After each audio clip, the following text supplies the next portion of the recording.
so let's go ahead and get started with chapter 8. This is periodic properties of the elements. This is the last chapter that's covered in unit 3. So the periodic table in its current form was developed by a scientist who is Russian. His name is Dmitry Mendeleev.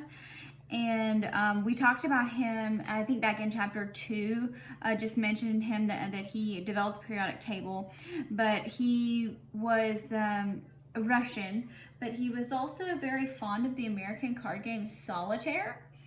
And so for some reason he decided, let's play Solitaire with elements. And just imagine how he possibly came up with that idea. I can only conclude that it had to involve large quantities of alcohol. But anyway, so he decided to play a version of Solitaire with elements. And so he put elements from left to right according to their atomic mass.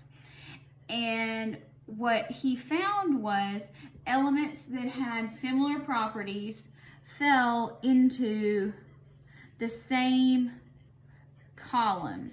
And when we introduced the periodic table before, we talked about some of those groups and such.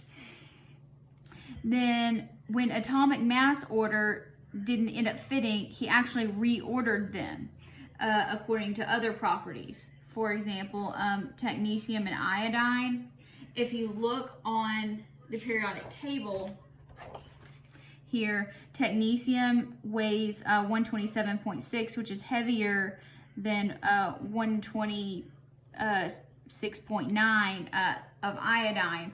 So if you're just doing this by mass, iodine should come first, but he said, wait a minute, iodine is much more similar to the rest of these than technetium is, so he just switched them. And then he also used the table that he developed to actually predict that there were some undiscovered elements, and he was correct. So both gallium and germanium right here had not been discovered yet, but so when he had zinc and arsenic, he said, oh, well, arsenic fits much more in line with these elements, so he just left gaps over here and said, well, there's something there, and he didn't really know what. So that was his initial, doing it by atomic mass. Now, another guy who doesn't get a lot of credit, his name is Moseley. I think it was Joseph. He came along a few years later after Mendeleev, and he actually resorted the elements according to their increasing atomic number.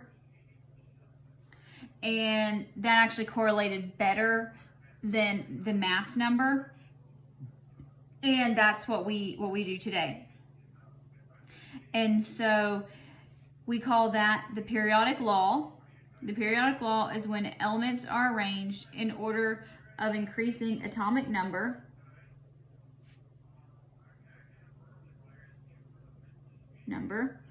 In certain sets of properties, they recur periodically. That's why we call it a periodic table.